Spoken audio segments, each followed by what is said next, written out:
आज मैं आपके लिए इंतहाई आसान सा नुस्खा लेकर हाजिर हुई हूँ। इसके इस्तेमाल से बालों का झड़ना बंद हो जाएगा। ये बालों के लिए कंडीशनिंग का काम करता है और इनको नरम और मुलायम भी बना देता है और बालों की ग्रोथ में एक अहम रोल अदा करता है। ये आपकी ब्लड सर्कुलेशन को इंक्रीज़ करता है और दो मुंह जो बाल होते हैं उनकी प्रॉब्लम्स को ख़त्म करता है। मज़ीद ये बालों को घना और मज़बूत करता है। तो चलिए शुरू करते हैं। अस्सलाम वालेकुम viewers, Anam home remedy channel में खुश आमदीद।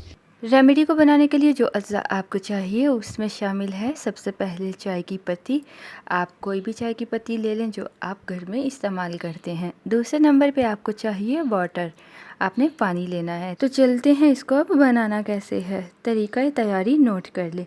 आपने एक बाउल लेना है और इसमें 1 कप पानी डालें। फिर आप 1 चाय का चम्मच चाय की पत्ती डालें। अगर आपके बाल ज़्यादा लंबे हैं तो आप 2 चाय के चम्मच डाल लें। अब इन दोनों अज्जा को अच्छी तरह मिक्स करें और तकरीबन 3 मिनट के लिए आप इसको चूल्हे पर रखकर बॉयल कर लें। जब पानी उबलने लगे तो आप इसे चूल्हे से उतार कर ठंडा होने के लिए छोड़ दें।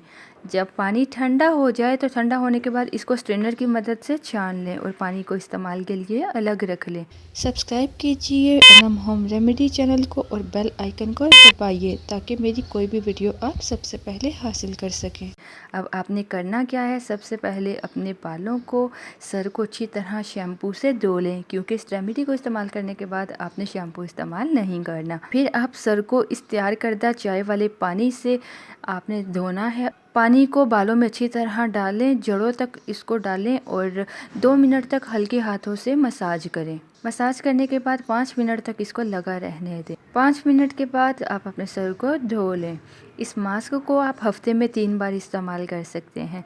इसके इस्तेमाल से बालों का झड़ना तो बंद होगा ही, ये बालों के लिए कंडीशनिंग का काम करता है और बालों को नरम और मुलायम बनाता है, जैसे कि आपको पहले बता चुकी हूँ। इसके साथ आपके बाल लंबे, घने और मजबूत भी हो जाएंगे। तो इस रेमेडी को एक बार ज़रूर इस्तेमाल करके देखें। आपको बताती चलूँ, शैम्पू आप 1 दिन के लिए ना इस्तेमाल करें। जब आप इस रेमेडी को यूज़ करते हैं अगले दिन आप शैम्पू से सर धो सकते हैं। रेमेडी को इस्तेमाल करके अपने एक्सपीरियंस को कमेंट बॉक्स में शेयर करना बिल्कुल ना भूलिएगा। अल्लाह हाफिज़।